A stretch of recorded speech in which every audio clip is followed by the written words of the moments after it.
Welcome to Go Big with the Neuland BigOne Art Marker. I just want to share what the purpose today. It's really, really basic, but you know me, I like to dive in and get deep when it comes to lettering. So again, your questions are going to be important. So today is really about to learn and feel what it's like to go big using Neuland's BigOne Art Marker. And for those of you who don't know, this is the largest art brush marker in the world at this time. So pretty exciting stuff. Why am I offering this right now? Well, Neuland is about to come out with a new product this fall, and I want to make sure that you're ready, and you're going to want to have one of these in hand. So what does that mean for today? Well, today you're going to learn how to hold, including what kinds of angles that work well with writing with this big one. And hopefully today you're going to leave feeling inspired and have a new lettering style that you want to practice so that you can scale up your practice. But before we begin, I just want to remind everybody that this is also a great prerequisite, if you will, for the upcoming Go Big and Small. Actually, it's called Big Fun, and it's going to be with the Big One. And again, that's with Mike Gold. It's going to be on Ampersand Day. That's September 8th. And I have a marker pal in the room with me, Brandy Agerbeck. Brandy, if you can show yourself, you can unmute, then I can make you. Here we go. Let me add you here. Hello. Welcome. Thank you. Yay. There we go, side by side. Yay, yay, yay. So I wanted to bring this up because we recently made a video called Neuland, a Big One Duet, where we both love the big one. I like the art marker. I love the wedge marker. Can you tell us a little bit about that? And I'll put the link in the chat. Oh, for sure. We just came up in conversation in my community space, and it was this funny moment where I said how much I love the big one wedge, how versatile it was. Heather kind of gave me a look in the gallery saying, I think it's the art marker. So we recorded this video where we're each making our case for the versatility of each tool, which clearly shows that both tools are fantastic. I think there's a lot of good stuff in the video also around just taking time to learn new tools so we really can get that confidence and capability with any new tool, see how many different things it can do. So awesome. And I think will. It's well worth the time. What's that? I think it's well worth watching, well worth your time. Yes, and I'll be sure to put the link in a follow-up as well. So if you can't watch both of these at the same time, both letter with us and also watch the video, but it's definitely worth it because we talk about each one of those. And it was so much fun. So I'm wondering, what else do you have coming up that's big? I know you've got something big. That's such a gimme. Thank you, Heather. Yeah, right. In October, mid-October, October 13th to 15th is Envision, which is the very welcoming, open, big tent to all visual thinkers to join me for 3 days virtually. We get to nerd out, we get to learn new stuff. Oh, thank you, Johan. Love it. Yeah, so would love to see you in October. I'll be coming in from my Chicago studio, but I welcome people from all over the world. Awesome. All right. Brandy really offers an engaging experience and creates a wonderful community of visual thinkers. So thank you so much, Brandy, for the duet and for being here today. If any of you have questions, I'm just going to volunteer. If you have questions about the big one wedge, send them to Brandy, and I'm here to answer your questions about the big one art. Excellent. I just want to thank all of those who have paid for today's free session. Thanks to the generous contribution like yours, we've been able to help out over a dozen people who identify at the crossroads of 2 or more underrepresented populations who are in financial assistance. So some are aspiring visual practitioners, some are calligraphers, and all are lovers of letters and the creative process. So some of which are actually even on the call today. So thank you so much for joining us. So let's get started. I want you to do 2 things. First of all, I want us to tell our little gremlin guy that they can, give them a marker, let them go play somewhere else. If you're wondering, what's this gremlin about? Well, I talk about working with your inner gremlin, and it's a free video and a worksheet that also comes with Big Fun. But this is just a great time to think about that little inner gremlin, that inner voice, and say, you know what, I'm going to go big, and I'm going to invite you to come back later and go big with me. So just send them on their way. And what I'd like you to do is grab your big one And I'm gonna pull mine from the kit here. So let me show you what I have going. So if you do decide to sign up for Big Fun with Mike Gold, you get this package in the mail. You'll get a colored, not an outliner, but you'll get a colored big one, an empty big one that you can fill with whatever joyful ink that you like, as long as it will go through a fountain pen, it'll go through the big one. You'll also get a fine one flex, because what Mike will be teaching is the power of two. It's a technique. Oops, thank you for your patience. It's a technique using a really big tool and a really small tool. You'll also get an envelope with some groovy stickers and 2 different kinds of paper to work with and some other great swag. But today I'm going to be working on, you'll want to grab some paper. You're going to want to work on some type of paper. And I like using lined paper because I noticed that when I started lettering, that my lettering got better when I started using lines. It's sort of like staying between the lines in a road. And this hand lettering learning pad to go by Neuland is something that I designed that would help me get really good fast. And so let's go ahead and get started. And I'm going to be using, this is an empty, but I filled it full of gray because gray is a great color just to practice with. It's not always fun, but it's also great to have in your toolkit because you can use shadows with it. And let me just show just a little bit for those of you that want to learn how to open the big one. You're going to hold the body of it with your fist, and with your thumb on the very end of the cap, you're going to pop it open. And that's the way you open it up. And let's go ahead. Let me show you a little bit about the marker itself. It is refillable. The nib is replaceable. There's 2 little grooves here that can guide how you hold the marker. I'm not going to shame anybody for their grip. There's people who hold their marker like this. This is called the tripod grip. There's some folks that have 2 fingers here that rest on the 4th finger. Some people get all crazy, do wild things. That's okay. This is just here for ergonomics. And for those of you who may not know what the nose of the marker is for, I like to say that it's a bit of a kickstand and it keeps the marker from rolling off your desk. And so when the marker comes from the factory, it comes in a bit of a conical shape like this. And then after you've used it for a little while, it can develop a little bit of an underbelly.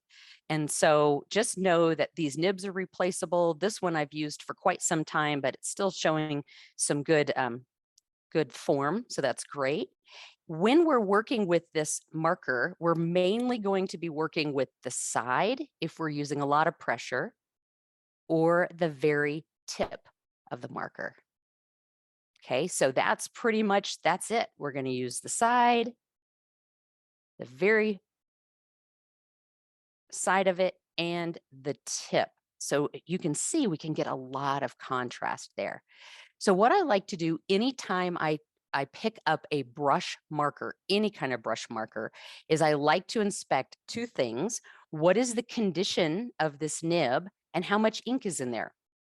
And so the first thing I'll do is go ahead and practice with me. This is called the scales. This is a great practice to do. I will hold the marker as horizontal to the paper as possible. Now, this is going to feel strange at first. You're going to think, why? Well, we're not really looking to write this way necessarily, but we want to use the most part of the side of this marker. And here we can push down really hard. Now, that's going to give you the widest line that this marker is available. And then you can go up just a little bit, use less pressure, and keep doing that. Say this is like a ratchet, click, click, click, right? Go up a little bit more, less pressure. The higher you go up, the less pressure I want you to use. And these are all lines that are going down. And then I want you to hold the marker pointed down. Before you were horizontal.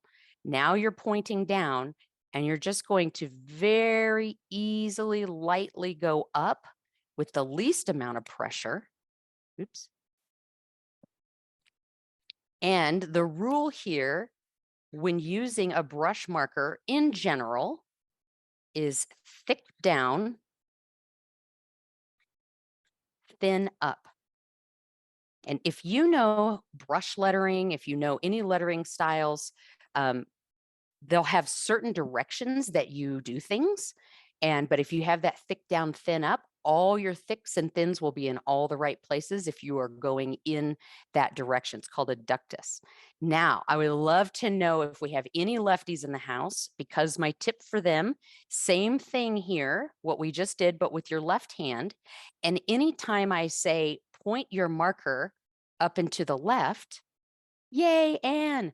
Then what I want lefties to do is probably point, and I'm pulling here, down into the right. So Anne is in the house. I'm going to call out Brandy because she's my favorite lefty. Yay, Sarah's a lefty. And any of you that are lefties, you get to have a free session with me. So one-to-one session. I love to work with lefties. I work with them all the time, and I've got lots and lots of tips for you. So a lot of times, because we live in a right-handed world, we are pulling and writing to the right, but lefties have to push. So you might find that when I'm doing, say, something like a letter A, where I'm coming down like this, I'm pushing, and still kind of lightly pushing. Here, you're going to be pulling and then just be really easy on those transitions. So a little shaky on my end because I haven't practiced today. So yay, Heidi and Asia. Oh, Asia. Oh my gosh, this is great. We've got definitely over 10% of the house is lefties. Woohoo! Yay! Brandy's doing the math. Wow, quick math. That's awesome. All right. So in holding the marker again, if we want to get our broadest lines, even if you find that comfortable place, and I bet your comfort zone lived somewhere in here, but wherever that comfortable place is, holding the marker a little bit up and to the left, what pressure can you get consistently is going to be key. And wherever it's comfortable, that's where I want you to go from. We always work from a place of comfort, and then we shoot for what we like our aesthetics, what we like to see. Okay. Any questions so far about what I've covered? And then we're going to go into burning questions, because I know some of you have come here with some intention. So what questions do you have so far about the anatomy, about the concept of thick down, thin up, your scale, lefty, righty, comfort? Feel free to unmute or put that in the chat.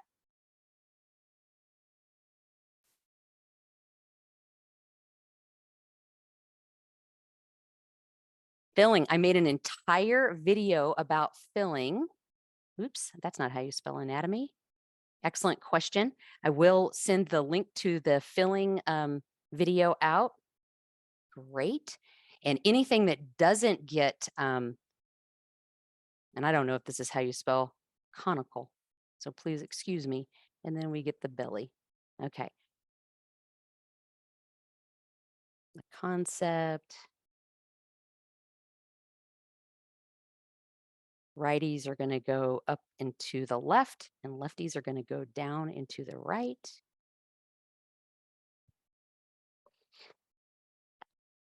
Yeah, excellent question, Sarah, about the lines going up are not as stable. Yes, so absolutely. So if we go down, our hand, whether you're a lefty or a righty, we can go pretty thick. We're putting pressure on it.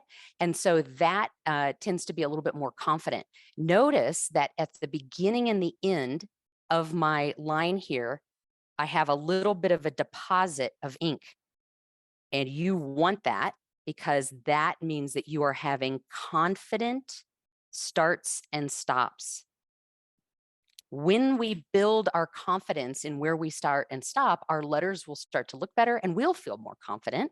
And when we start to pull up, yeah, things get a little shaky for a couple of reasons. One, we're probably going slow.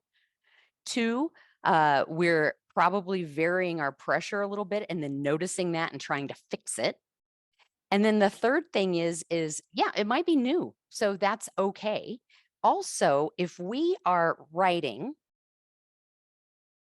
And as we're writing, if we are looking right where we're going, we'll tend to make some other moves. But if we say, hey, this is where I want to end, and we look at that trajectory, we're going to have a smoother line. And so always look where you want to go, not where your marker is touching the paper. Another thing is if you ever plan to make a long line, especially if you're going down, you want to make sure you're exhaling. Now, I don't want you to hyperventilate, but I do want you to exhale when you make a line, because if I inhale while I'm making a line, what happens? My shoulders go up, my arms go up, my lung expands, my arms go out, and everything moves. And so make sure you exhale when you make long lines, especially when you're going down. Yep. And so, Sarah, back to your question, does it get better with practice? I always say time in the saddle is going to help you. And let me just say this. I'm just going to say this because I think it's so important to hear in many different ways. And that is, I hear all the time people say, practice, practice, practice. And I say, well, first you've got to practice with intention, because if not, you could practice all wrong. Practice for performance. And Brandy, you have a thing, practice makes progress, right? Yep. So practice makes progress. So being intentional about the way you practice is going to be really key. And I had some people asking me, well, how much should you practice? Well, how good do you want to get? And then I've had people say, well, I am not as good as you. Well, keep in mind that I saw my first Neuland #1. This is the first brush marker that came out by Neuland. I saw my first one in 2012. And I didn't get good and I shouldn't say get good, because I was pretty good, but I didn't feel confident with it until 2016. That's 4 years. Now, it doesn't mean I wasn't using it. I was using it. I was doing fine. And for those of you who may have heard the story before, all I started out with, and when I was graphic recording, was I would do an agenda. And at the front top, I would write welcome in brush script, and I would write thank you at the bottom in brush script. And I did that for over a year, and I never wrote any other words. That was it. Until someone during the break came and said, can you write my daughter's name in that pretty lettering you did? And I said, well, if it's got the letters welcome and thank you in it, I can. And she was like, what do you mean? It's like, I don't know the rest of the letters. So I had to learn those letters. And so just know that you can get away with brush lettering for a while, but eventually you're going to want to really put some intentional practice into it. And so what I did is I practiced for a long time just using lines, and that helped a little bit, but it wasn't until I started using lines that also had diagonals in them. So if you happen to use, whether you're using this pad or not, I just want to break this down for you so that you have it. Our letters always live on a baseline, so you can draw these out with a pencil if you want. Then we have this middle section here, which is called your X height. And then we have this ascender. That's any letter that has, say, a stem that goes above that X height, like on the H. And if I'm just going to go ahead and write out X height sort of plainly here. And then down here, we have what's called a descender line. And that's any letter that has a descender that comes down like this, okay? So right here, this particular lettering, oops, that's pretty wobbly, but right here, this middle part is the X height, and that can change. It can be down here, which means your X height, whoa, can look like this. And the descender could stay the same. Notice the T doesn't go all the way up, but my cross goes down here. That's pretty wild, right? But I designed this paper to fit with the #1, which means that if I were to draw or write, oops, brush lettering, and I'm going to get into some technique here in a minute. I did this so that the spacing would work out for most letters here. And notice how I come up with this H here. This is going to help me connect it to the next letter. So this is all by design. However, when we scale up with the big one, we have a choice here. We can either use this entire thing because it's so big. There's my X, can be so much bigger proportionately. Or remember when I talked about how you create this underbelly? After you've used your big one for a while, you could literally flip it over, rotate it 180 degrees. Your finger is no longer in here. Use less pressure, or in some cases, the same pressure if it's really been used a lot. And you can use a lighter pressure and make it smaller. So just know that remember we made those lines thick to what felt comfortable to really narrow. You can vary your sizes. Okay. So even though I designed this, a lot of times I still use this for my practice because the key to this particular design of this guidelines is we have this slope line. And this slope line is what helps us keep all of our letters going in the same slope. And that consistency will allow our letters to be much more readable. Okay. Now I have kind of gone into this a little bit and I want to make sure that I didn't miss any questions. Is the fine one art more difficult than the big one art? Great question. So this is the big one art. When you say the fine one art, you're not talking the fine one flex. I think you're talking about the fine one art that has the big long brush. And I don't know if oh, here we go. So is it more difficult? Well, it depends on who you are. So a lot of folks like this brush for doing shadows, but also for drawing. A lot of illustrators use this. It's gorgeous. It is difficult to use for some brush lettering styles because of where it breaks. It doesn't have the range that the big one and the number one have. To me, it goes really thin and really thick. There's no in between. But the lettering style that I use and that I designed to use for it is called Twinkle. And if any of you are familiar with this, I can also grant you access to it. It's a free lettering style, but notice I'm bending the brush, thick down, thin ups. So I can certainly make a lettering style with it, but it's very casual, I would say. And you don't get a whole lot of control unless you've spent a lot of time with it. Yeah, what angle are the slants? That's great. I want to say that that's at about, if this is 90 degrees, I want to say this is like, I think that would be like, what is that, 80, I think. I don't have my protractor on me, so I don't know exactly. But that slant can vary. I mean, if you're drawing your own lines and you want to be really slanty, I know that some lettering styles, tell me in the chat, what's copper plate? I think it's like 30 or something like that. It's really, really, yeah, it's really, really a big slant. But the reason why I didn't put a big slant in the brush lettering for this particular template was because it was designed for visual practitioners, and we need to make sure our work is really, really readable. All right. Twinkle, so much fun. Thank you, Nikki.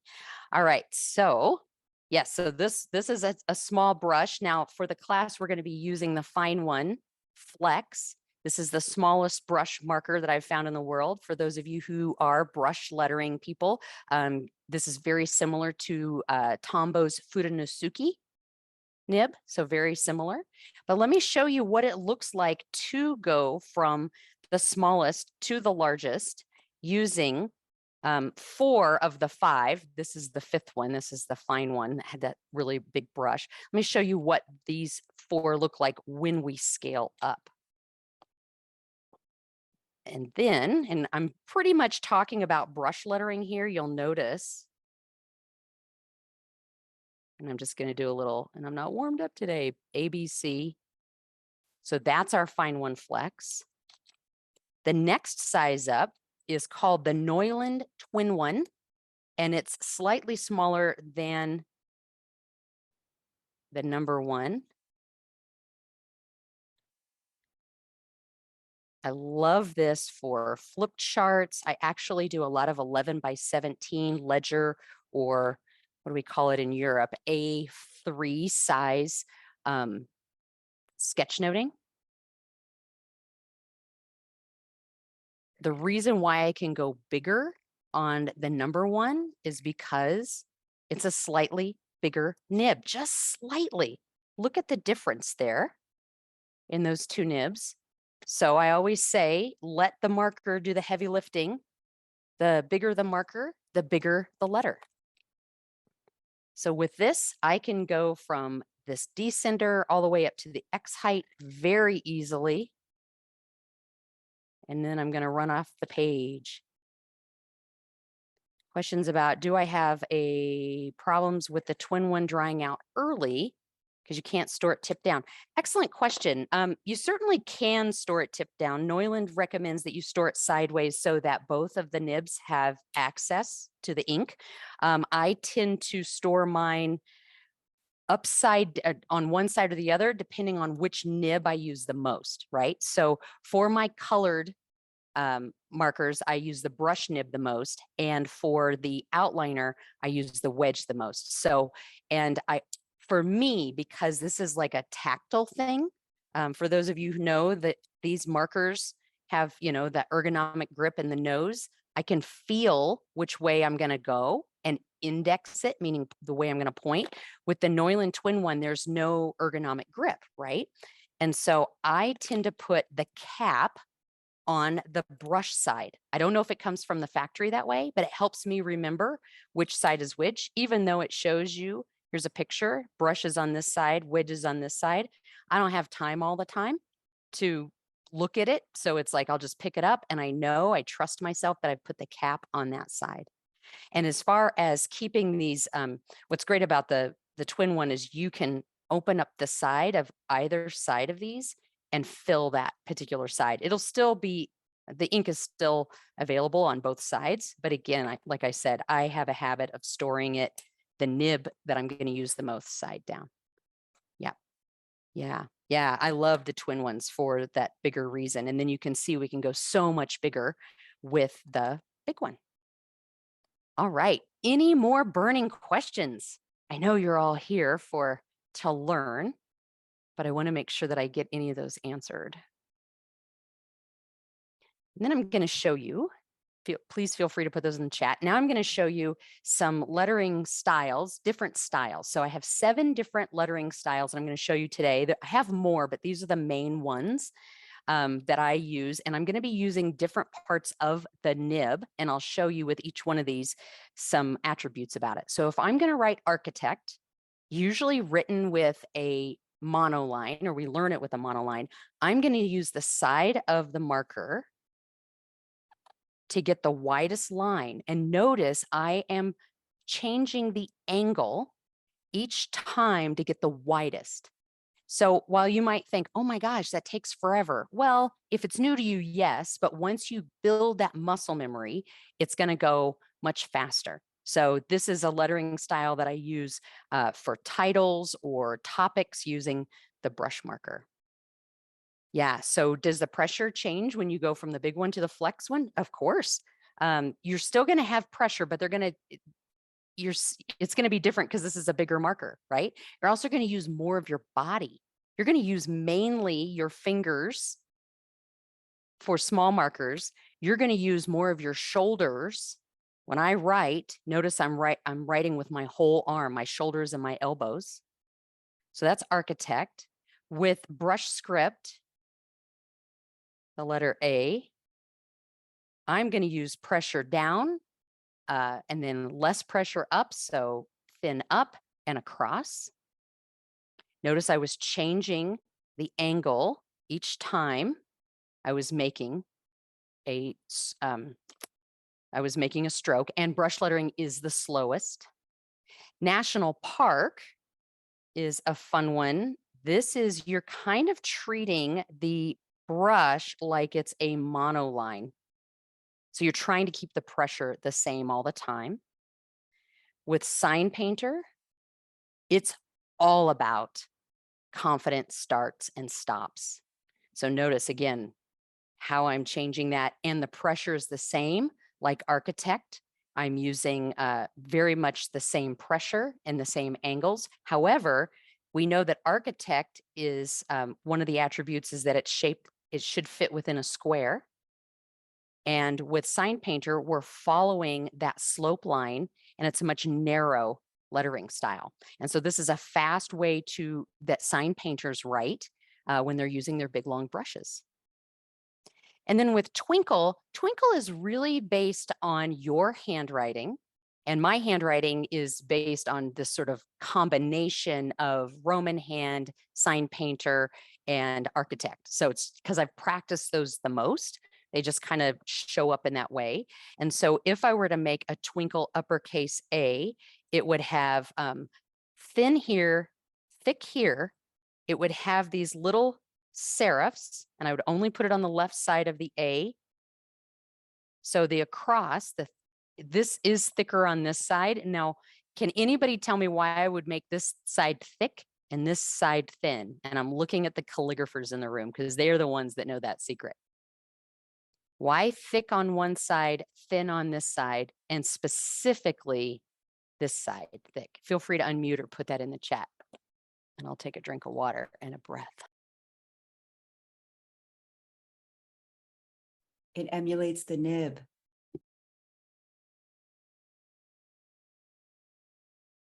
Exactly, Karen. So when you talk about the nib, you're talking about the broad edge, right?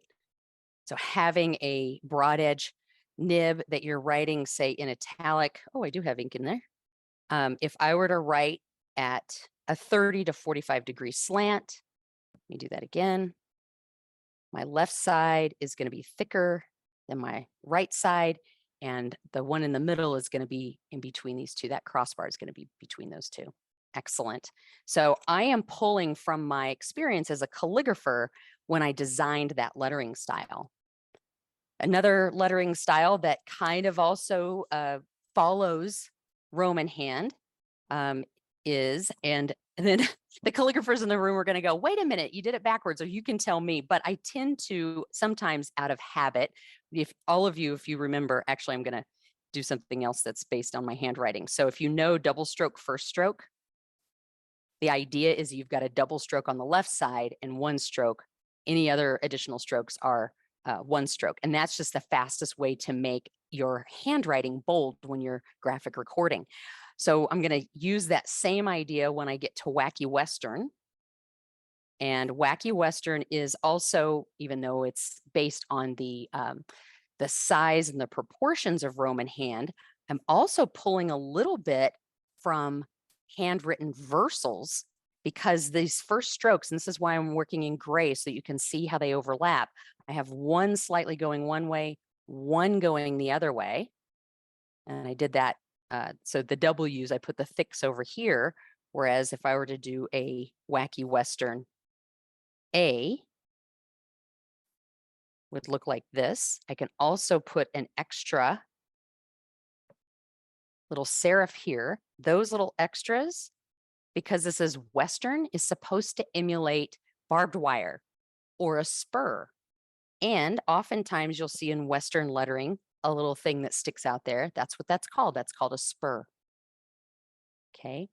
So that lettering style, though it looks really complicated in the gray, when that's a full color and it overlaps well, it looks great.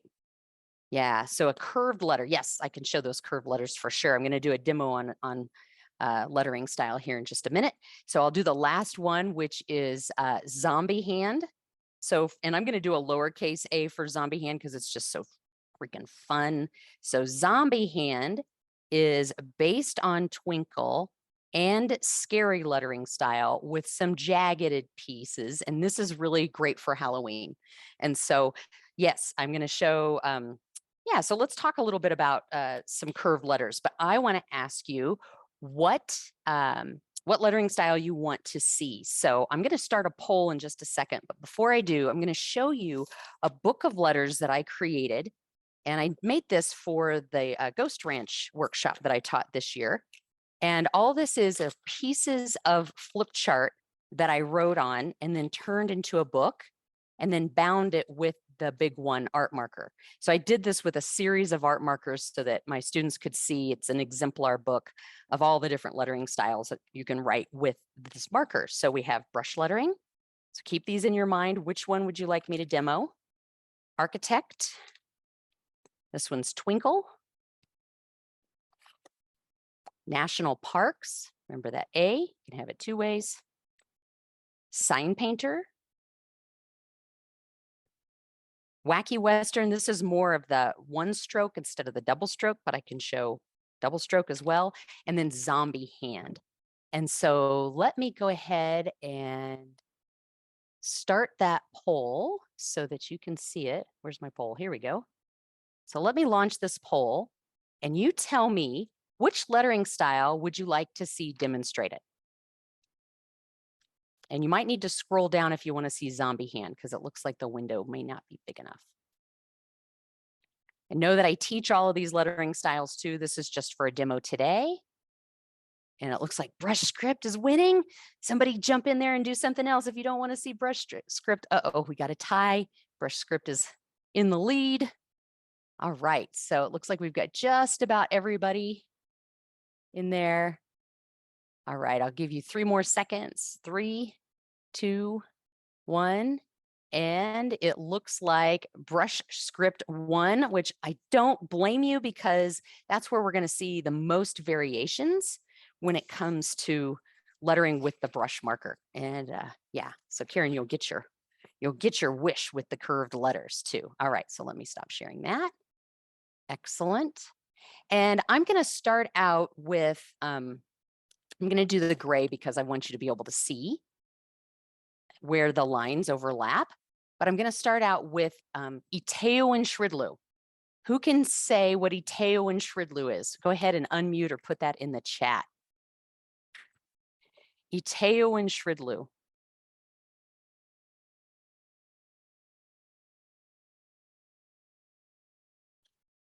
And then I'll go into this a little bit more.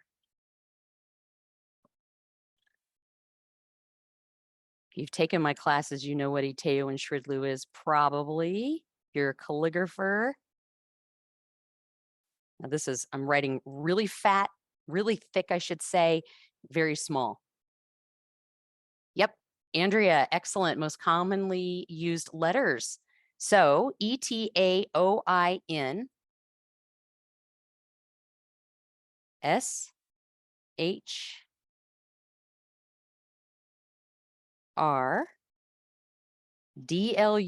These are the most commonly used letters in the English alphabet. And so if you practice these, you will get nearly half of your letters in really great shape. That means that most of what you write is going to look good. And we have other letters that look like these letters. So if you're going to improve your E, chances are you're also going to improve your C. If you're going to improve your D, you may also improve your A, your G, your Q. So practicing Iteo and Shridlu is going to be an awesome, awesome way to improve your handwriting. So I'm going to work really big here with this big one and go bigger with this, but, and I'm also going to start to bring in some color. So let's start with the lowercase letters. Again, open these up. And I'm going to write, oops, my cat fell off.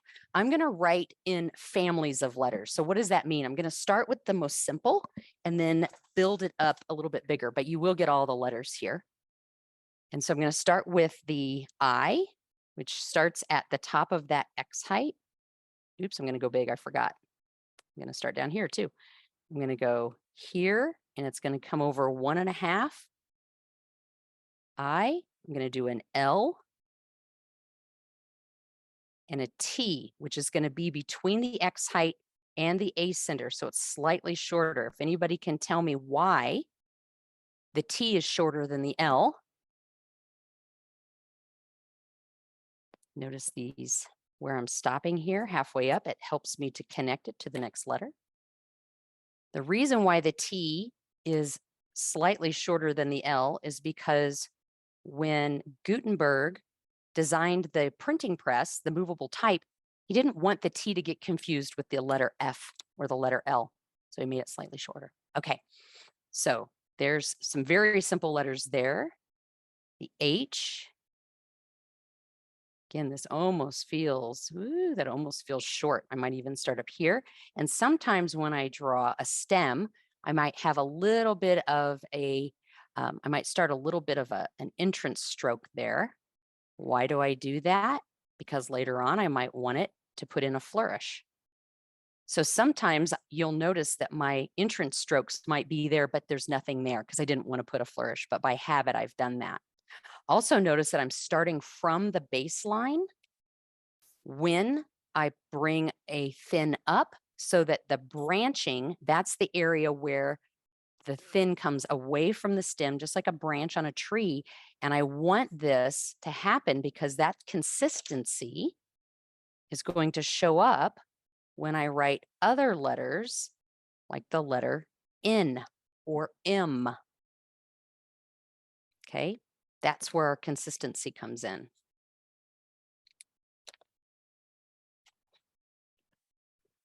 I took a lot of brush lettering classes and I didn't feel confident in them until I took a folded pen class from Carol Dubosch.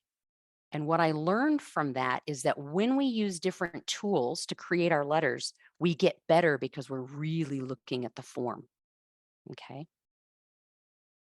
So the U is just like the N, but it's starting thick down, thin up. And then we add that I shape to it. I'm going to throw in a J here. Notice that my J doesn't hold any water. I let it just be like a slide. That's just my style.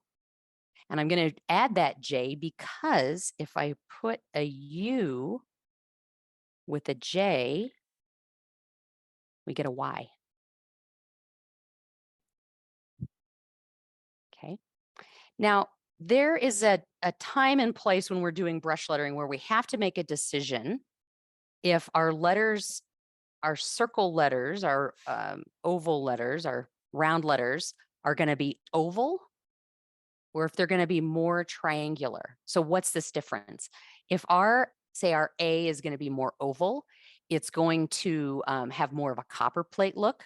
If it's going to be more angular like this, a triangle, it's going to be italic.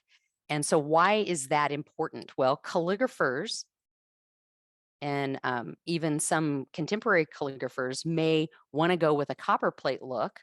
And the reason why I teach italic is because if we were to change our tool, then what happens is that we can go from a brush letter to we can change our tool to a monoline, and now we can have, it looks a little bit like cursive, or we can do it with a broad edge and it could be italic, or we can go back and we can not connect any of these things and it can be print with any marker. But if we go with copper plate, it tends to be not as readable for visual practitioners. And if I were to teach you how to do a round A like this, and then add this, this can look a little childish and it's not what copper plate looks like, but it can end up going in that direction. And I want to make sure that we have as much success as possible. So you might take a different color of a marker or a pencil and draw a triangle like this. And the person I learned this from was Sharon Zoigan, and she teaches this class. It's called Rhythmic Italic.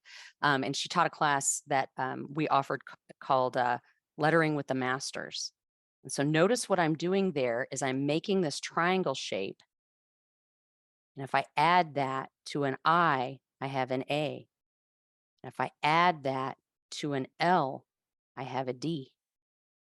Right? So I was saying before, you can take these similar letter shapes. If I add that to the J, I have a G. And if I add that just with a straight line or a line that comes up, I've got a Q. So I like to teach these in families so that we can get that rhythm going. And I prefer this shape for all the reasons I just said, mainly for consistency and for readability. All right, the next set of letters, I like to do the letter C. It's similar, but it comes way out. And I do the same thing for the E. I'm going to write these bigger. And the reason why I do this for the E rather than starting in the middle is because sometimes my E's can end up going in different directions. So even if I have an E next to a C, I'll come back after I've written the entire letter and I might put a serif on the C. And then with the E, this is the only time I break the thick down, thin up rule. And I start a little bit higher than the middle here. And I meet it like that because I can see it from where I'm sitting. So that's how I do my C and my E. Again, bringing that tail way out so that when it connects, it doesn't run into the other letter. So you want to have good spacing here. Good. All right. Just a few more letters. Notice they're getting a little bit more complicated as we go. I talked about when we do the L or the H, this is going to be the B. This new shape actually is opposite of what we did with the A. So what we're doing here is we're coming up thin, coming down thick and back. I'm going to draw the stem first, starting at that baseline, coming up, coming down and back. Same with the P, you're going to draw the stem first. You're going to start at the baseline, coming up, out, and over because we're looking for that triangle shape that's happening there. And then the O truly is the only one that I do that's oval. And I pretend like this is a clock starting at the 1 o'clock position, going up into the left, pointing the marker in that direction, going light, thick down, then up and around. So for the lefties, you may still want to start at that 1 o'clock position, pull, going thick down, thinning up as you get close to the bottom. And then this is where I get really shaky. If you need to reposition, you can. And then bringing it around. That's pretty shaky for me, previous lefty. Okay. So we get to the more straight letters, the V, the W. Remember your slope lines. Your V is going to intersect, thick down, thin up. You can put a little bit of an ear on there if you want to connect it to something. The W, again, I need to go bigger, thick down, thin up. It may be a little bit more narrow than the V. Sometimes I stop here. Sometimes I go up and then come back and make that just a little bit thicker as I come back. It's just a way that I finish it. Now, I didn't do it so much here, but these 3 areas should be more equal. Our Z or our Z is going to be, remember, thin sideways, thick down and across. And what's really fun about the bottom, it can be a little bit longer. You can add a serif if you want, but I like to really play with it. Notice I'm changing the angle of my marker here and adding a flourish. That's probably a little too thick, should be a little bit thinner like the top here. But it's fun because a lot of my name, at least my last name, ends with a Z or Z, so I get to finish it with a flourish. And then the hard letters. We've got an X. And the rule that I find is helpful for the X is wherever it starts and stops for the first line, and that's thick down, we're going to go thin up. And sometimes I go a little bit higher and then finish with a flick down like I did with my W. We want that X to, that crossing to happen in the middle. So you want it to start and stop at the same place. The F is the longest letter. So we're going to start really high and end really low. You could put a little bit of a serif there, make sure it's small or do it last, and then you can cross your F, making the right side longer than the left, mainly because we don't want it to bump into the letter before it. More challenging letters, the K. Now notice we've got a whole lot of things that are going to come into the stem. So if we start here and go from thick to thin, that's a flick.